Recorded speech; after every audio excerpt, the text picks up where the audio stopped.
allow me to end by moving.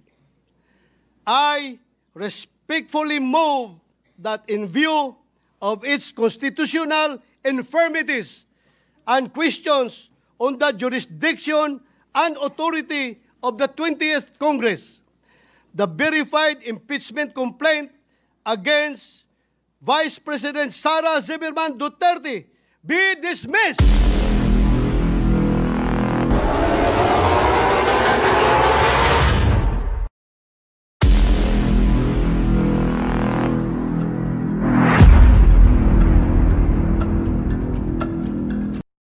Hi everyone, I'm TL. Welcome po sa Tortolize TV channel. Welcome po sa ating reaction video sa araw na ito. Yun na nga po ang ating topic ngayon regarding sa hearing na naganap kahapon sa Senado. Alam naman natin, ang daming ganap. Pero ang taas ng hearing lang, mga 5 hours I think. So ang ipapakita nating video ngayon ay mga highlights na lang na nangyayari sa hearing na yon at kung ano ang ganap at kung ano ang conclusion ng hearing sa naganap na iyon. Kaya ito po, pero bago ang lahat, I encourage everyone na mag-like, mag-share, mag-subscribe sa ating channel kung bago pa kayo sa ating channel.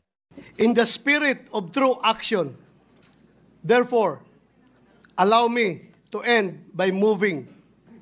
I respectfully move that in view of its constitutional infirmities and question on the jurisdiction and authority of the 20th Congress, the verified impeachment complaint against Vice President Sara Zimmerman Duterte be dismissed. I so move, Mr. President. Ayan na nga po, nag-motion na talaga formally si Senator Bato de la Rosa na i-dismiss ang impeachment complaint laban kay BP. Kasi meron po siyang tatlong reklamo regarding sa yung, di ba, 4 na ang final impeachment. So, bakit walang 1-year ban? Di ba? Kaya 3 po. Pero, sa next video natin makita, nag-second demotion si Bongo, pero nagkomento siya na baka pwedeng i-remand. Kumbaga, pwede ibalik, ipacheck, or maghahanap kami ng clarification, certification, para ganun. Kaya ito ang sasabihin ni Senator Bongo, wherein nagkaroon ng idea, actually mainit na sana to guys Kumbaga, yung motion ni Senator Bato kung hindi yun na bago, pagbubutuhan yun, pero ito ang nangyari. Mr. Presiding Officer, I just wish to give my remarks and second the motion of Senator Judge Bato de la Rosa. I agree with the motion of Senator Judge Bato. At the very least, pag-aralan natin ito ng mabuti. Baka naman maaari natin itong ibalik o i-remand muna natin. Ayan. I take this podium in the hope that after I speak, Senator Judge Bato will get behind my idea. Or the idea... Ayan. Dito po sa speech na to, sa sinabi ni Senator Cayetano, dito yung sinasabi niya, in-explain niya kung ano mangyari, kung dismiss or hindi, pabalik-balik, in-explain niya.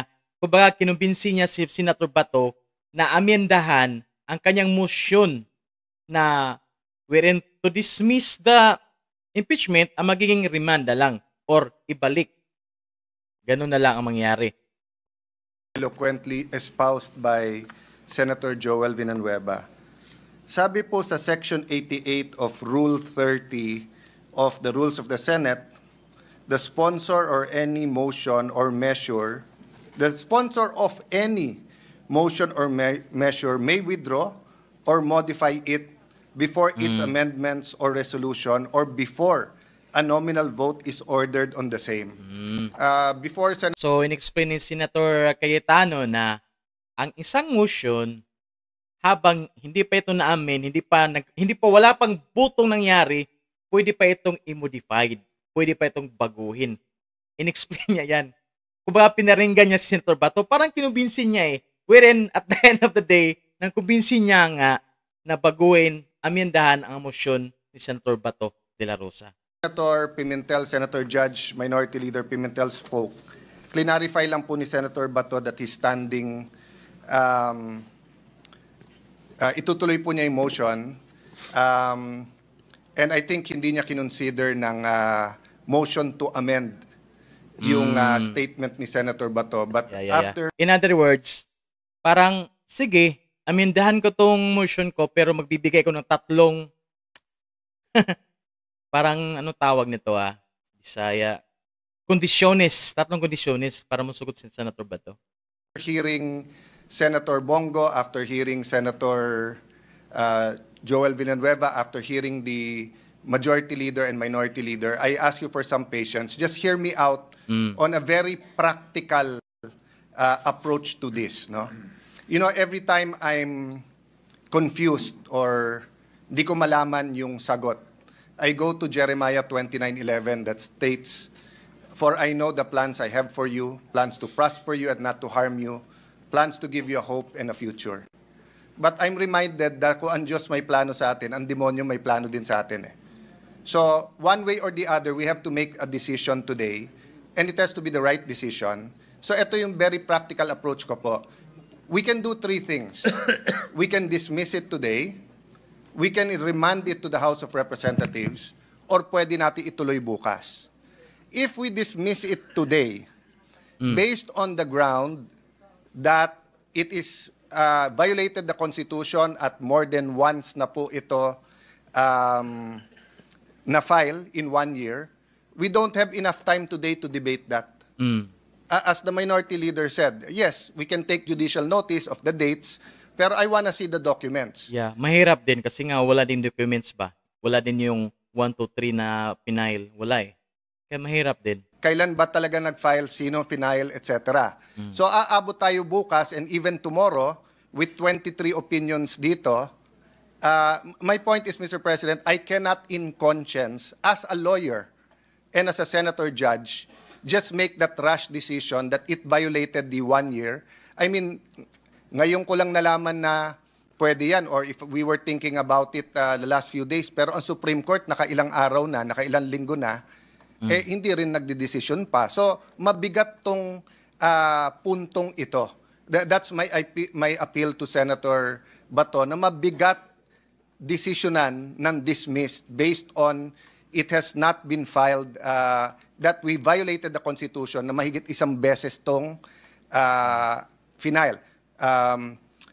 Yun ang reason natin. Kaya gusto ipa-dismiss si Senator Bato. Kasi nga, pang-apat na file na yan Nasaan na yung nasa Constitution na dapat in 1 year, isang impeachment ipapile. Yun ang ni Senator Bato dyan. Pero yung nga lang, ang sabi ni Senator Cayetano, hindi natin nakita yung talaga. Papers o yung complaint, hindi din nakita yung 1, 2, 3. Kaya ito ang gagawin ni Senator Cayetano na remedy para maimindahan yung motion to dismiss ni Senator Bato de la Rosa. Yes, may mga Supreme Court decision. That's why I'm ready to consider it. Kung wala kasing Supreme Court decisions, walang mag-guide sa atin Kung unang beses to na hinaharap natin ng impeachment at 4 ang final, whatever we decide, pupunta sa Supreme Court Pero ilang beses na to pumunta sa Supreme Court So meron ding guide, but do we have enough time right now? Second po, handa ba ang prosecution? Ang makakasagot lang po nun, not even the re-elected prosecutors. Remember po, magkakaroon pa ho ng session sa umaga ng SONA sa July. At mag-e-elect pa ng speaker. And based on that, i-confirm pa nila. Dami pang gagawin. So, mag-elect ng bagong speaker, tapos mag-spread out ng mga bagong deputy, kumbaga mag-assign ka. So, yun na nga. Malaking trabaho. Tutuloy nila to o hindi. Of course, by all indications now, itutuloy. But why will I assume that? Why will I also assume na 4 yung final? Hindi ko nakikita pa yung lahat ng dokumento. Pero lahat ng briefer nandito.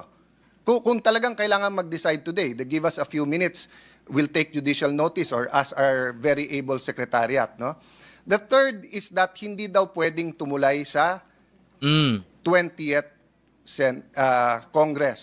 Pero lahat tayo po ay nag-agree na hindi natin mapipigilan ang 20th Congress na i-take up to.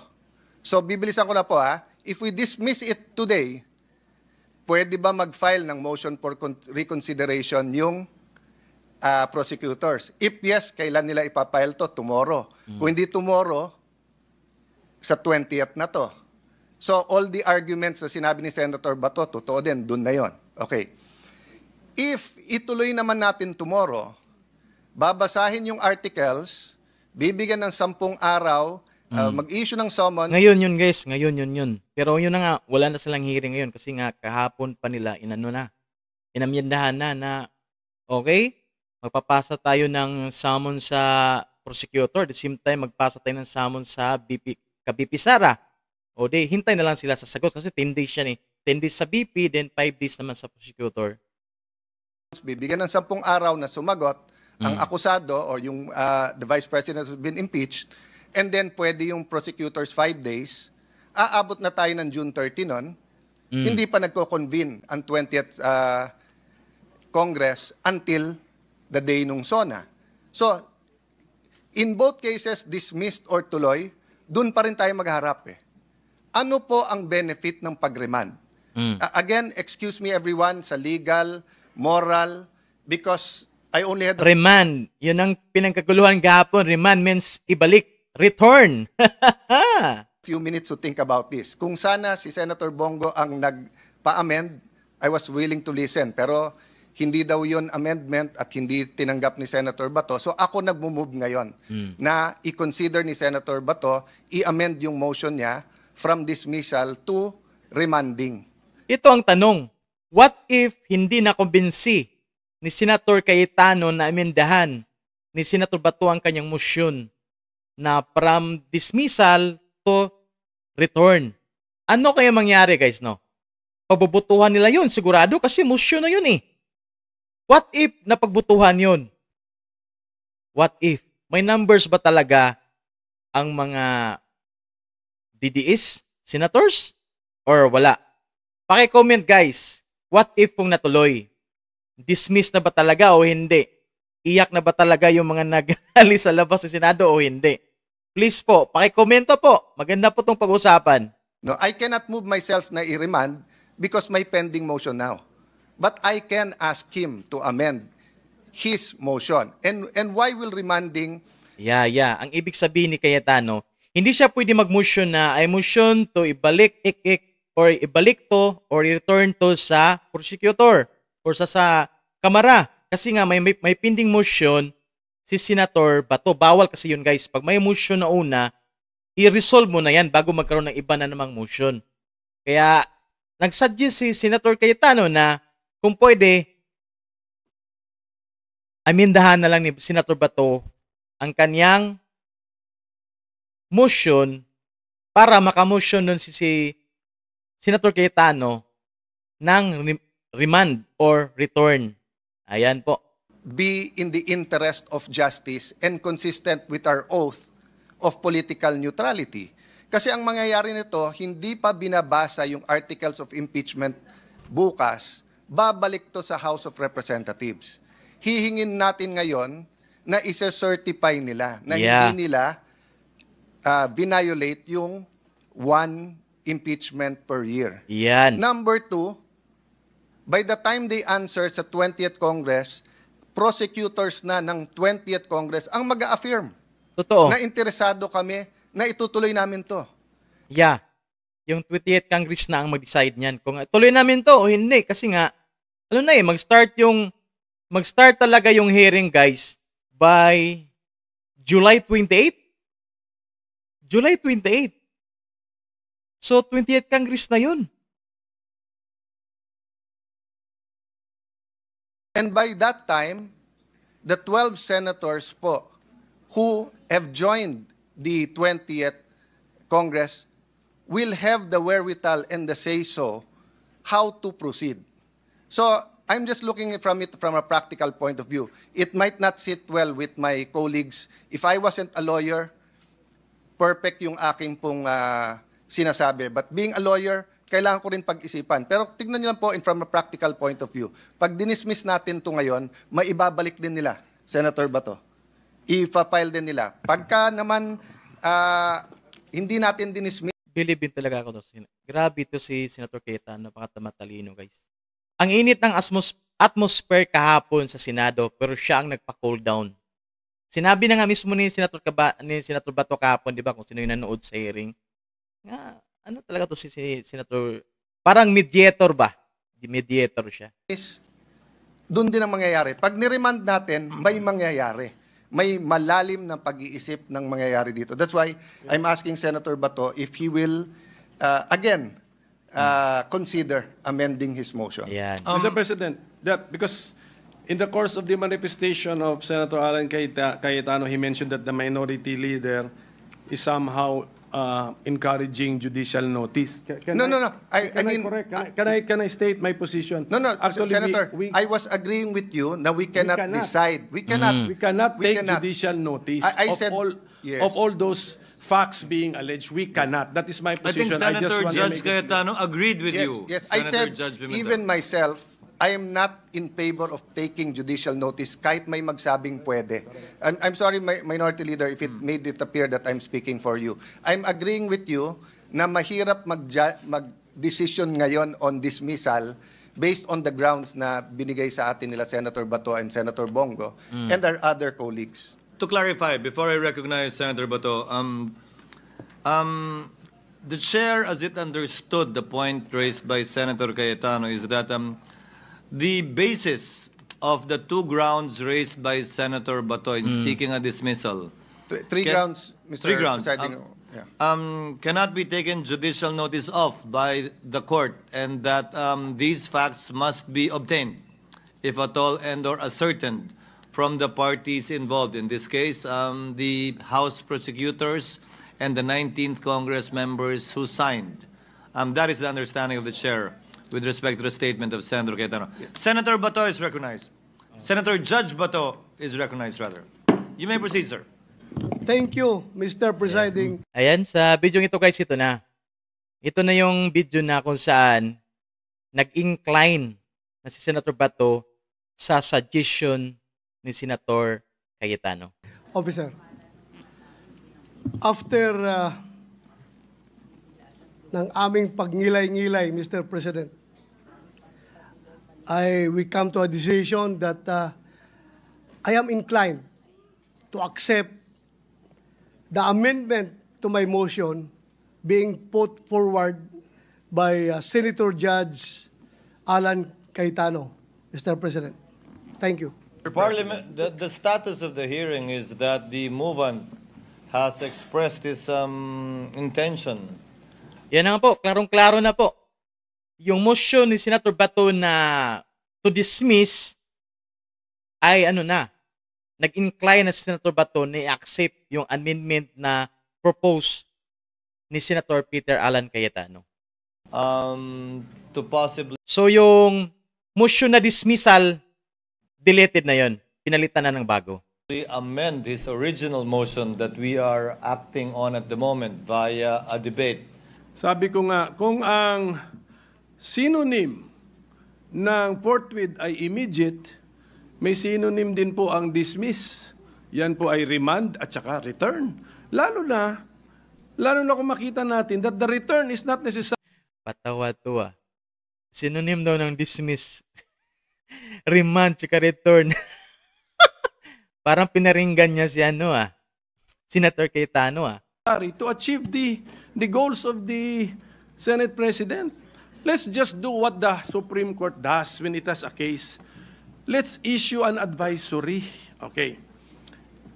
Bigyan natin ng summons para kay impeached officer. Mag-advisory tayo sa House Panel of Prosecutors. In addition to the answer filed by the impeached. Grabe ka. Anong tawag nito? Opposition. Grabe ka opposition si Coco sa hearing na to, guys, no? Grabe. Officer, anticipate na natin yun. Answer the following questions raised during the hearing of the Senate as impeachment court. Anong date ngayon? On June 10. And then we can even write down the questions that we want them to answer. It's addressable by an advisory. Hindi ko nakikita bakit dinadala kami sa dismissal, remand, return, whatever is the term, Mr. President. Yung babae na sa likod niya, ano na, advisor ni ano yan eh. Kita ni Ontiveros eh. Hindi ko alam bakit kailangan tayo bakit ba tayo namimilipit na ipasok ang isang word that is a synonym or can mean dismissal. I do not understand when a mere advisory. Kasi nga, ang ano talaga ni Coco dyan, yung amendment ni Senator Cayetano, dismissal pa rin daw yun. Wherein, in-explain lang talaga, hindi dismissal yun. Magpapadala nga tayo ng summons sa Kongreso at ka-BP after sa proceeding na ito. Pero yun na nga, against talaga sila kasi nga gusto talaga i-push ni Coco Pimentel na hindi, dismissal talaga yung pinupush na motion dyan. Binabago-bago nyo lang ang meaning, parang ganun ba? Can help the court, Mr. President. Mr. President, that is why Oh. we are going to put Dahil sa reklamo ni Coco Pimentel, sige, direct na natin sa butuhan to para wala ng problema. this into a vote to settle everything. Para masettle na lahat. Kung ano yung motion na amindahan na, di ba? So yung motion na yun yung pagbubutuhan nila. For the record, Mr. President, I changed the word remand to return, a non-legal term, to make it plain. So it is in no means a dismissal, Mr. President. Kung dismissal din lang, bumalik tayo sa original na Yeah. Your Honor, that just is- to emphasize that it isn't. Kasi gusto talaga i-push ni Coco na parang binabago-bago lang yung words pero dismissal pa rin yan eh. Parang ganun ba? Kaya sabi ni Cayetano, kung ganun naman pala, hindi natin baguhin ang words. Dismissal na lang. And just to answer Senator Win na why remand, because the original motion was to dismiss. Yeah. Remand, kasi nga, ang unang motion kasi dismiss eh. Kaya ang ginamit na term ni Senator Cayetano is remand. And I understand why they want it to dismiss. This is a compromise that I feel is both practical and idealistic, Mr. President. In my view, Mr. President. Again, this will not constitute a dismissal, Senator Judge Pimentel, because as the presiding officer said earlier, we will be issuing summons. after Why this vote. use this? Yan. Klarong-klaro. Sinabi na mismo ng presiding officer na huwag kang magalala, hindi talaga dismiss to. Magpadala nga tayo ng summons after ng proceeding na ito eh. Dangerous words, Mr. President. At saka yung pag-restate mo, ang layo na sa return the issues. Ang sinabi mo, wala ko narinig yun. Please, That's why, Mr. President, ganito na lang gawin natin. Mahaba-haba rin yung supposed to be accurately, clearly stated motion. Can we write it down? Can we flash it? Para makita na natin. Nagdemand na siya na ilagay na talaga sa screen talaga yung motion ni Senator Alan Peter Cayetano para makitang-kita niya daw talaga. Yung fixed wording. Because I never heard return the issues. Ngayon ko lang narinig sa presiding officer. Kaya magulo. Sobrang gulo. I don't think Kaya magulo. To, sinagot. Sinagot sila tuloy ni Senator Alan Peter Cayetano. My God, bala. Sinagot siya tuloy ni Senator Alan Peter Cayetano. magulo dun sa pabor eh. Magulo dun sa hindi pabor. Because I restated it already, Mr. President. Stated Whether na eh. we use the word remand, whether we use the word return, there is nothing in the Constitution, in our rules, given not only the point na sui generis ang classification ng ating court, yung time na final, yung ating gagawin, this will actually expedite everything. If you map it out, Mr. President, kung anong mangyayari, mas bibilis pa nga dito. Kaya sa akin, Mr. President, bago magbago ang isip ni Senator Bato, we've clarified as much as it can be clarified. So maybe we can just vote on it, Mr. President. To try to articulate the motion, no? I move to amend the motion of Senator De La Rosa to dismiss. And instead, I move that we return the articles of impeachment to the House. Ayan, kinaklaro na po talaga. Kinaklaro na po talaga ni Senator Cayetano talaga yung motion na gagawin nila. At ito yung pabubutuhan nila. Until such time that they certify to us that they did not violate the Constitution, in particular, the filing of more than one impeachment in a year. And number two, a communication from the 20th Congress that they will pursue the impeachment against the Vice President. So let me stop there, Mr. President, and I hope I stated it correctly. So the amendment is instead of dismissing, is ibalik sa Kongreso, and then subject to style, no? I-certify ng Kongreso na hindi nila nilabag ang konstitusyon in more than one filing, and number two, na interesado silang ituloy at sino yung nakatakdang prosecutors nila, Mr. President. Just to clarify,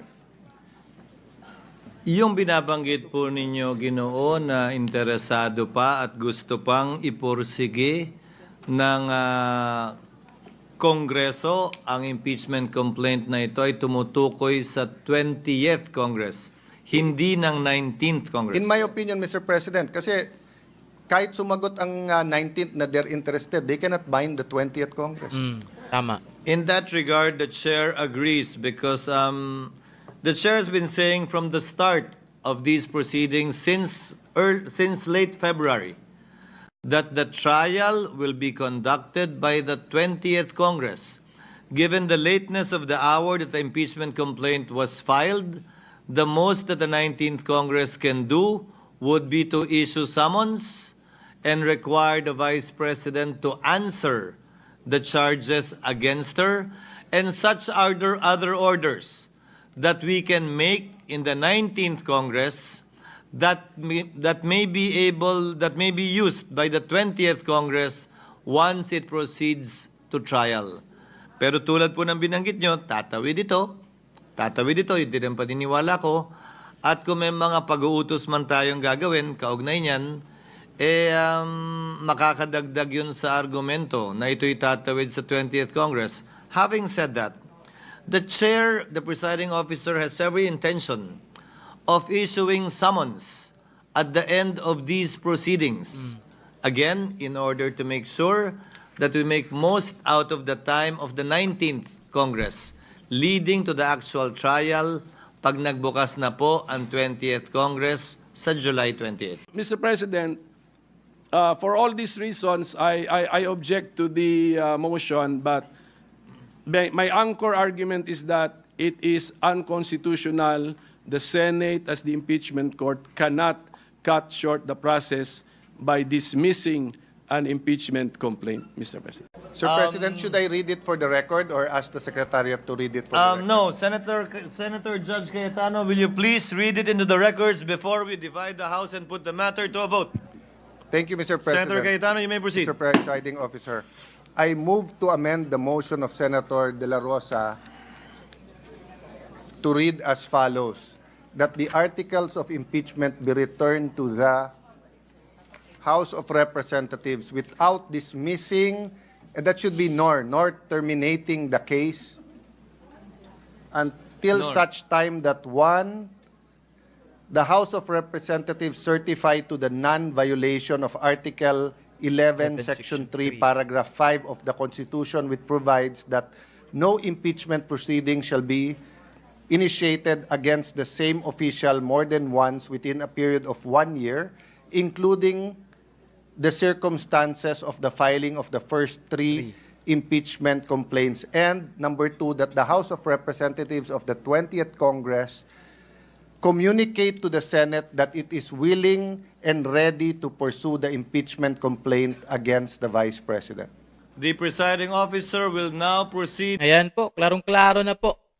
Yan na po yung pinaka-final na motion sa nangyari sa hearing kahapon, guys. So, na-revise, na-modified yung motion ni Senator Bato. At yan na nga, return. Hindi na dismissal, return. So, after that, pag ma-return na yan, bibigyan si BP ng summons, 14 days, then 5 days naman sa prosecutor. To divide the House. Should anyone desire to explain their vote, he or she may do so after the vote has been taken. All those in favor of the motion of Senator Cayetano, as read and as you can see in the screens before you, please raise your hands. Ayan, botohan na. Kindly. Yan. For information guys, ang bumoto sa motion ni Senator Alan Peter Cayetano ay 18 po. 18 na senador. At 5 po ang hindi bumoto o sumang-ayon. Sino yung 5? Si Senator Risa Ontiveros, Senator Coco Pimentel, Senator Gatchalian, si Binay, at saka si Tolpo. Hindi si Tolpo. Si Po. Chris Po. 5 po sila.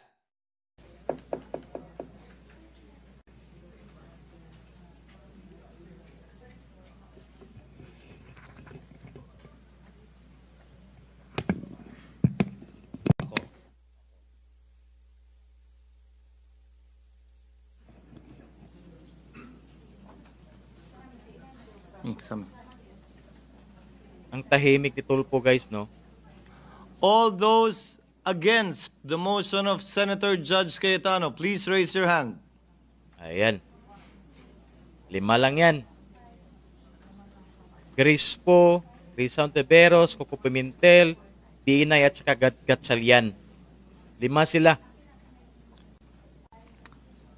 So, tandaan nyo yan guys.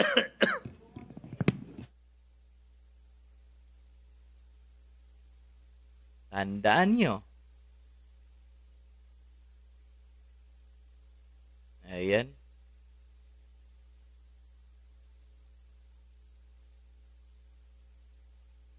Hintayin natin yung final ano. Para baka sabihin nyo hindi totoo yung sinabi ko eh. Pakinggan natin sinabi ni Presiding Officer Jesus Cadero dyan sa final.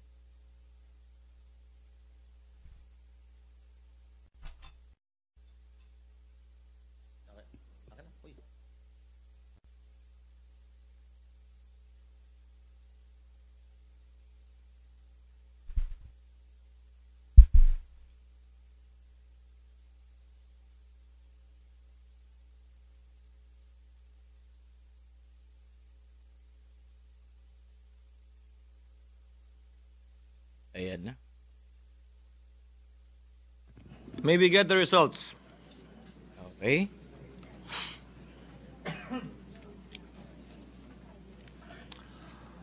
With 18 affirmative votes, 5 negative votes, 0 abstention, the motion of Senator Cayetano is carried.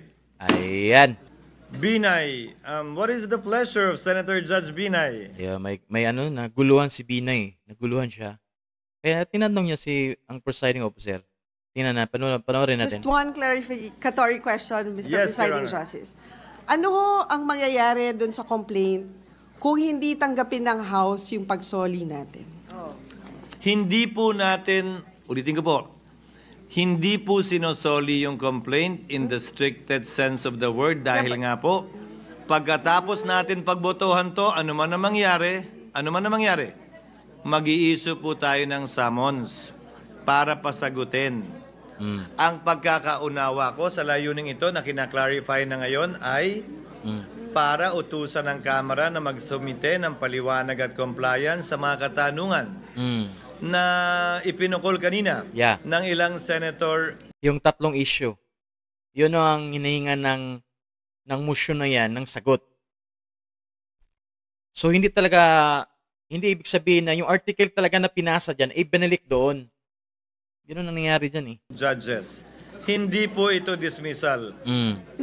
Let Mr. us Presiding disabuse the minds not only of the public but of the senator judges too, that this is tantamount to a dismissal in any shape, size, or form. It is not.